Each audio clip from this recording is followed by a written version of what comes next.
Halo semuanya. Jadi di sini gue mau ngebahas tentang cara memilih laptop yang bagus. Nah, bagus di sini tuh masih relatif. Bagusnya itu untuk user seperti apa?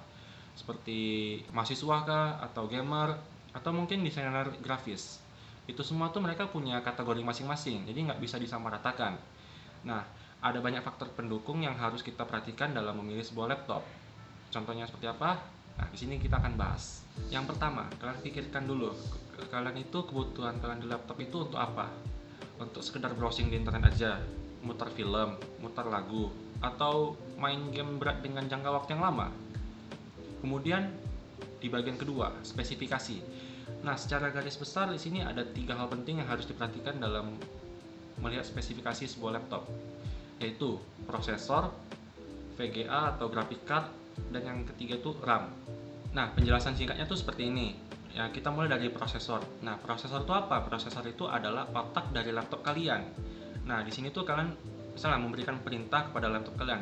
Nah, perintah itu akan dijalankan oleh prosesor tersebut ke dalam laptop kalian. Ya, kurang lebih seperti itulah. Untuk tipe prosesor sendiri itu ada dari AMD dan Intel. Untuk pemilihan keduanya itu nggak terlalu ribet. Intel tuh dan AMD itu punya kelebihan dan kekurangan mereka masing-masing, jadi serahlah mau pilih yang mana. Kalau kalian mau pilih Intel tuh gue saranin pilihlah minimal tuh yang minimal Intel Core i3.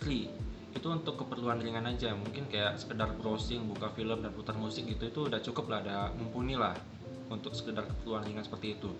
Dan dari AMD sendiri gue belum terlalu banyak ya pakai prosesor dari AMD di laptop itu. Sejauh ini gue baru pakai AMD Ryzen 3. Itu gue nyoba tuh untuk keperluan ringan aja, sekedar browsing internet, office, putar film, itu udah bagus lah, mungkin bisa jadi tambahan buat kalian.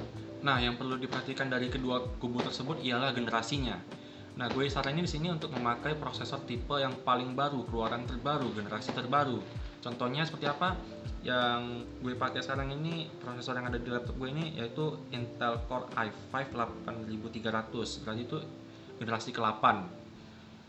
Kemudian graphic card. Nah, graphic card ini itu fungsinya untuk memproses data grafis. Contohnya itu seperti apa? Pada saat kalian mengedit video, bermain game, 3D gitu segala macam. Itu semua data grafis itu diolah di graphic card kalian, di VGA kalian. Kalau untuk sekedar pekerjaan ringan yang sekedar browsing, office, putar film, musik, itu gue rasa nggak perlu lah graphic card yang kelas-kelas atas gitu, yang bawah pun udah cukup lah untuk sekedar keperluan ringan seperti itu. Kecuali kalau kalian gamer yang mempedulikan grafik, yang perlu kelas berat lah gitu ya, barulah kalian mempertimbangkan grafik kelas atas. Kemudian di bagian storage. Nah, storage di sini tuh ada 2 jenis, yaitu SSD dan HDD. SSD itu solid state drive dan HDD itu hard disk drive. Nah, yang gue sarankan untuk kalian gunakan itu ialah SSD. Kenapa? Karena SSD itu kencang parah daripada HDD. Bisa puluhan kali lebih kencang dari HDD biasa.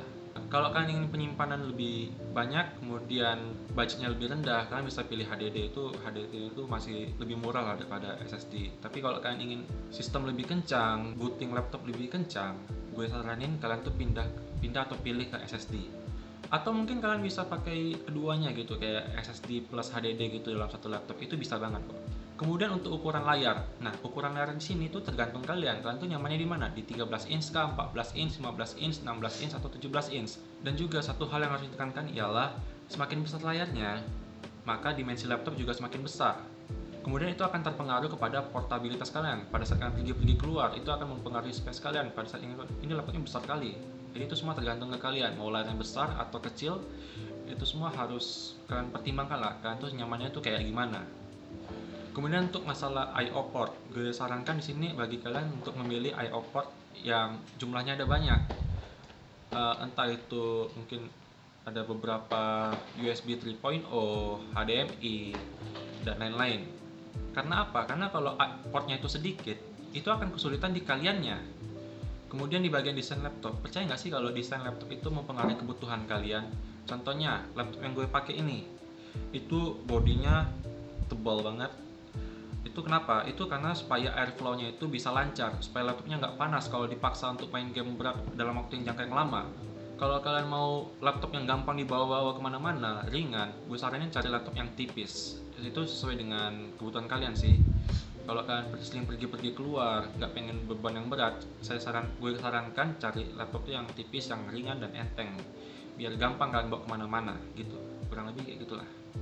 Kemudian di opsi upgrade, nah gue saranin di sini misalnya kalau kalian beberapa tahun ke depan, 2-3 tahun gitu di masa depan gitu, kalian mulai rasakan kalau laptop kalian tuh udah mulai lemot, kalian mau upgrade RAM-nya atau mau ganti harddisknya ke SSD, itu gue saranin buat pilih laptop yang opsi upgrade-nya itu jelas, jadi kalian bisa upgrade di masa depan. Kemudian di bagian garansi, nah ini nggak kalah penting. Kenapa? Karena jika laptop kalian rusak, kalian tuh bisa mengklaim garansi tersebut, sehingga kalian itu nggak perlu keluar biaya untuk memperbaiki laptop kalian selama itu masih dalam cakupan syarat dan ketentuannya ya. Dan juga berbagai vendor itu memiliki berbagai masa garansi, ada yang setahun, ada yang 2 tahun, dan sebagainya. Nah, setelah semua hal yang udah gue sebutkan tadi, udah kalian pertimbangkan, jangan lupa satu hal ini, yaitu budget kalian. Gue sarankan ke kalian, usahakan untuk membeli laptop yang sesuai dengan budget yang kalian keluarkan. Kalau budgetnya belum cukup, ya jangan beli dulu, tabung dulu budgetnya. Tabung dulu sampai budgetnya cukup. Kurang lebih seperti itu. Sedikit saran dari gue, jangan terpengaruh kepada satu brand doang. Kalian tuh harus cari informasi dari brand-brand yang lain, karena kalian tuh akan tahu opsi-opsi pilihan laptop dari brand lain, nggak terpengaruh dari satu brand doang. Dan juga jangan terpengaruh kepada spesifikasi yang ada di internet, karena spesifikasi yang ada di internet itu bisa jadi beda dengan yang ada di toko terdekat di rumah kalian. Gue rasa itu aja yang bisa gue kasih tahu ke kalian bagaimana cara memilih sebuah laptop yang bagus sesuai dengan kebutuhan kalian. Semoga video ini bermanfaat. Terima kasih sudah menonton video ini hingga akhir. Gue Daryl, and until the next time, see you.